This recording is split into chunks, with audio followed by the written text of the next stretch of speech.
Back in the days of the Tsar, a soldier was furloughed and went to visit his family. After a long, weary trudge, he arrived one day at a mill on the outskirts of his native village. As the soldier and the miller were boyhood friends, he went inside, where he was warmly welcomed. The miller called for food and vodka, and the soldier and the miller's family sat drinking and feasting until it was quite dark. But when the soldier rose from the table, he wanted to get home and finally see his family. The miller said, Oh, my friend, you must stay the night. It's too dangerous to be out after dark." "Why is that?" asked the soldier. "An evil warlock has come back from the grave and haunts the darkness as a vampire.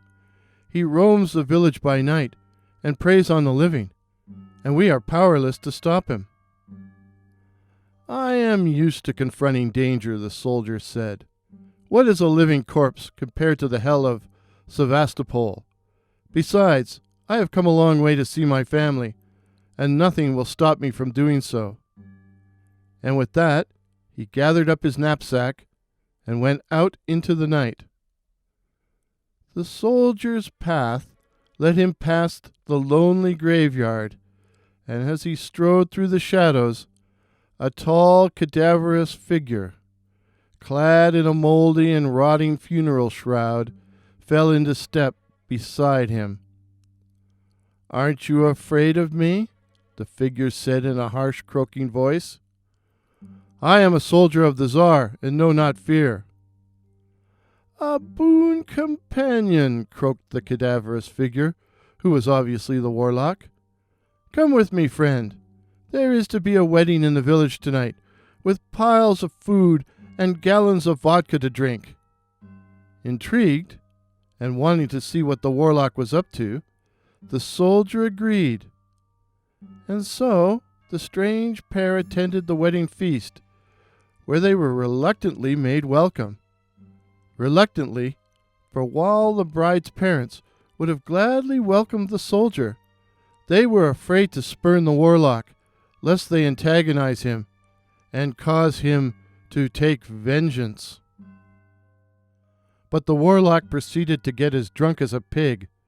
He began to holler and danced an infernal caper, bellowing and gnashing his fangs in time to the music, until all the guests fled, all except the soldier, who was closely watching the events unfold. And as he watched, he saw the warlock put the bride and groom into a deep trance.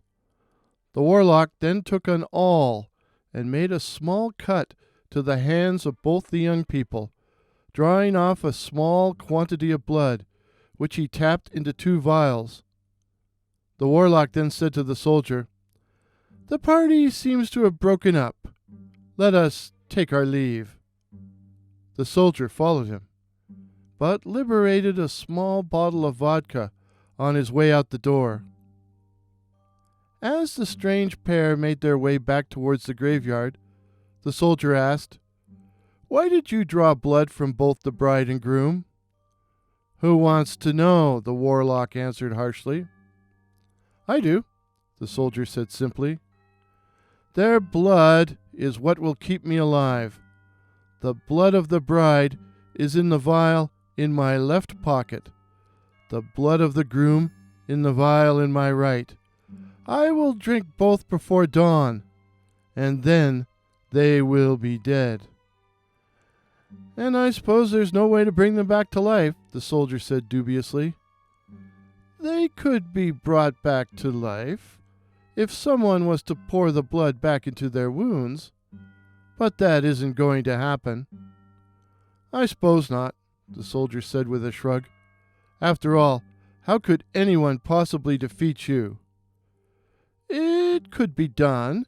It could be done," the warlock said, clacking his fangs in amusement. "During the day, I am simply a corpse," he continued. "If someone was to take my corpse and place it on a bier of aspen branches, they could burn me to ashes, but they would have to be careful, lest any small noxious creature escape from my burning body. Any snakes, or worms, or maggots, or rats, or moths, or flies. Otherwise I would still live on." "I'm surprised you've told me all this," the soldier said. "That's because I'm about to tear you to pieces and feast on your intestines."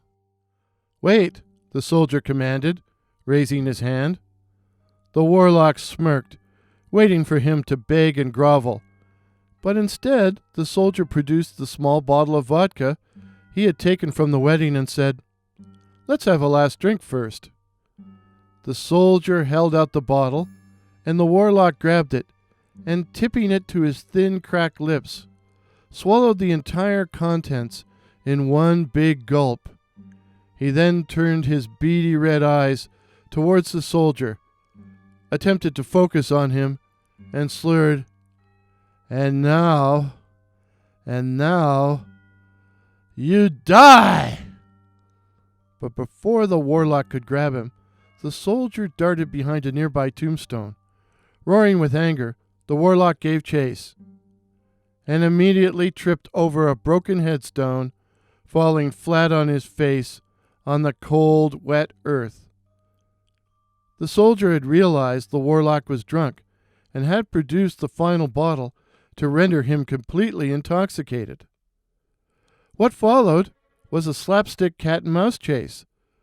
The soldier would show himself, and the warlock would stagger after him, careening off the monuments and howling like a wolf or a banshee. But the soldier kept just out of reach, although he was beginning to tire badly. But he noticed the sky was lightening in the east. When I catch you, I'm gonna flay you alive. I'm gonna," the warlock shrieked. He even threw the empty bottle at the soldier.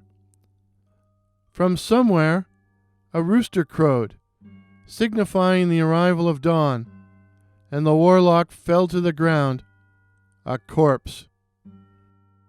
Quickly, the soldier searched the warlock's shroud, praying that the 2 small vials of blood hadn't been broken during the chase.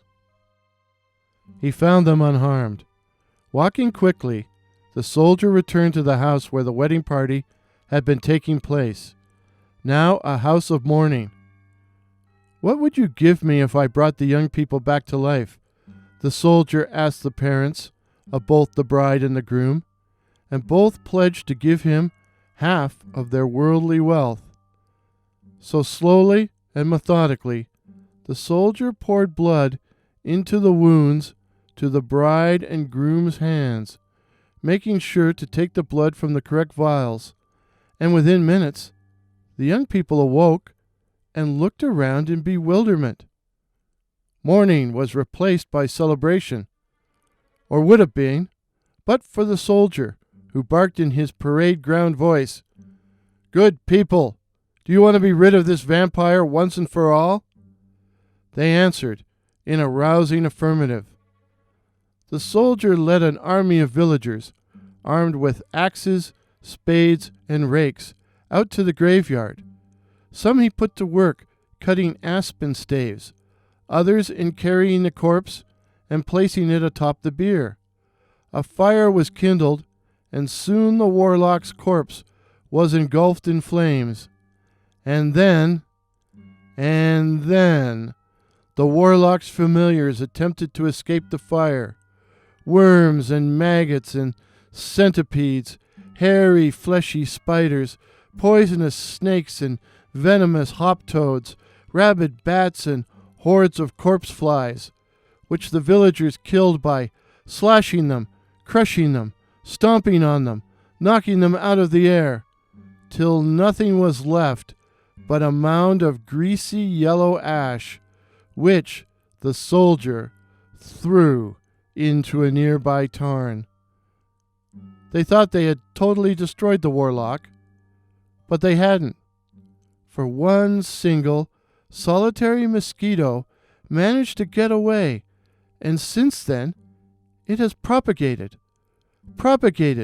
So now we have billions of them on Earth, all sucking blood to keep the Warlock alive, until he can someday return.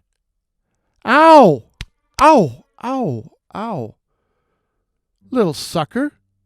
He bit me! He drew blood!